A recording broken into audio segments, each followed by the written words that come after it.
വിവാഹം കഴിക്കുന്നത്. അതുകൊണ്ട് കല്യാണം കഴിച്ച് മണിയറയിലേക്ക് കയറിയിട്ട് രണ്ടുപേരും കൂടെ പരിപാടിക്ക് വേണ്ടി തയ്യാറെടുക്കുമ്പോ വേണ്ട കേട്ടോ, വേണ്ട, 2 വർഷം കഴിഞ്ഞിട്ട് മതി, ഫുൾ സ്റ്റോപ്പ്. മലക്കുകളെ മോളിൽ ഇരുന്നോണ്ട് ആമീൻ ആമീൻ,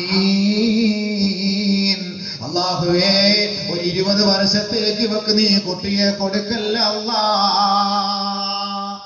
കുട്ടികൾ ഉണ്ടാവാത്തതിന്റെ ഒക്കെ ഒരു മെയിൻ കാരണം അതാണ്. ഒന്ന് ചിന്തിച്ചു നോക്ക്. പണ്ട് പറഞ്ഞിട്ടുണ്ടോ, അടിച്ചു പൊളിക്കാൻ വേണ്ടിട്ട് ഗർഭിണിയായിട്ടിരിക്കുമ്പോഴത്തേക്ക് ഇങ്ങനെ വണ്ടിയിലൊന്നും പോകാൻ പറ്റൂല, അടിച്ചു പൊളിക്കാൻ പറ്റൂല.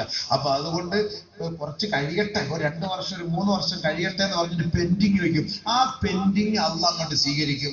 അള്ളാഹു റബ്ബുൽ ഇസ്സത്ത് ഏറ്റവും കൂടിയ കോൺക്രീറ്റ് കൊണ്ടുവന്ന്, നല്ല കട്ടിയാവുന്ന, പെട്ടെന്ന് കട്ടിയാവുന്ന സിമെന്റ് കൊണ്ടുവന്ന് ആ ഗർഭപാത്രത്തിന്റെ പിന്നെ അത് കുത്തി പൊട്ടിക്കാൻ നോക്കി നടക്കില്ല. പിന്നെ കുറെ സദഖ ചെയ്ത് ചെയ്ത് ചെയ്ത് ചെയ്ത് പൊളിക്കാന്നുള്ളതല്ലാതെ വേറൊരു വഴികളുമില്ല ഇസ്തിഗ്ഫാറിലൂടെ. അതുകൊണ്ട് ഒരിക്കലും പറയരുത് അല്ലാഹു റബ്ബുൽ ഇസ്സത്ത് തരാൻ തീരുമാനിച്ചാൽ എപ്പോഴാണെന്നറിയില്ല, അത് കിട്ടുന്നത് വാങ്ങണേ, 2 കൈകളും നീട്ടി വാങ്ങണേ വാങ്ങണേ. അതുകൊണ്ട് എന്റെ പിൻതാരങ്ങളെ, സഹോദരിമാരെ, മണിയറയിലേക്ക് നിന്നെ സ്വീകരിക്കുന്ന നിന്റെ ഭർത്താവിന് വേണ്ടി എല്ലാ സൗകര്യങ്ങളും നീ ചെയ്തു കൊടുക്കണേ പെങ്ങളെ.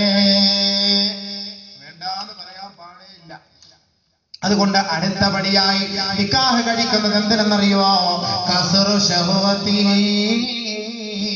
തന്റെ ശാരീരികമായ വികാര വിചാരങ്ങൾ അടക്കുന്നതിന് വേണ്ടിയാണ്, ഒതുക്കുന്നതിന് വേണ്ടിയാണ് വിവാഹം കഴിക്കുന്നത്. വിവാഹം കഴിക്കുന്നതിന് തന്റെ ഭാര്യമാരെ സമീപിക്കുന്നതിന് പകരം വേശ്യാവൃത്തിയിലേക്ക് പോകരുത്. വിവാഹം കഴിക്കാൻ തയ്യാറെടുക്കുന്നവരോട്, ആണുങ്ങളോടും പെണ്ണുങ്ങളോടും പരിശുദ്ധ ഖുർആനിന്റെ മുന്നറിയിപ്പാണ്. സൂറത്തുൽ മാഇദ വിശദീകരിച്ചു തരികയാണ്.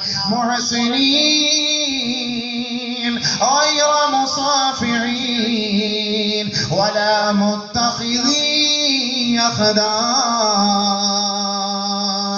محصنات غير مصافحات ولا متخذات أخدان. കാമുകിമാരെ വെച്ച് പുലർത്തിക്കൊണ്ട് ഒരു പെണ്ണിനെ നിന്റെ ജീവിതത്തിന്റെ സഖിയാക്കാൻ നീ ആഗ്രഹിക്കല്ലേ, കൊതിക്കരുതേ. അത് അപരാധമാണ്, അത് അധർമ്മമാണ്, തെറ്റാണ്. കാമുകിമാരുമായുള്ള സല്ലാപത്തിലൂടെ ഒരു പെണ്ണിനെ നീ വഞ്ചിക്കുകയാണ് പുരുഷന്മാരെ നീ ചെയ്യുന്നത്. അതുകൊണ്ട് നീ വിവാഹത്തിന്റെ തലേന്ന് കാമുകിമാരുമായുള്ള ബന്ധങ്ങളെല്ലാം പരിപൂർണമായി വിച്ഛേദിച്ചുകൊണ്ട് നാളെ നേരം വെളുക്കുമ്പോ ഞാനൊരു പൊതുജീവിതത്തിലേക്ക് കാലെടുത്ത് വെക്കുകയാണ്. അങ്ങനെ ഒരു പ്രതിജ്ഞയോടുകൂടി വേണം യുവാക്കളെ വിവാഹത്തിലേക്ക് കടക്കാൻ. സ്ത്രീ സമുദായത്തോട് ഖുർആൻ പറയുകയാ, മുഹ്സനാത്തിൻ ഗൈറ മുസാഫിഹാത്ത് വലാ മുത്തഖിദാതി അഖ്ദാൻ. വേശ്യാവൃത്തി ചെയ്യുന്നവളായിട്ടോ രഹസ്യ കാമുകന്മാരെ പൂജിക്കുന്നവളായിട്ടോ വിവാഹ ജീവിതത്തിലേക്ക് നീ കടക്കല്ലേ.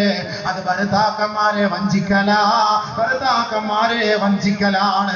അതുകൊണ്ട് ഏതെങ്കിലും ഒരു പെണ്ണ് വിവാഹ ജീവിതത്തിലേക്ക് കടക്കാൻ ആഗ്രഹിക്കുന്നുവെങ്കിൽ അതിനു മുമ്പേ തന്റെ രഹസ്യ ബന്ധങ്ങളെയെല്ലാം പരിപൂർണമായി ഒഴിവാക്കിക്കൊണ്ട് അല്ലാഹുവിനോട് പശ്ചാത്തപിച്ച് തൗബ ചെയ്ത് പുതുജീവിതത്തിലേക്ക് കടക്കണമേ. അതാണ് പരിശുദ്ധ ഇസ്ലാം പഠിപ്പിക്കുന്നത്.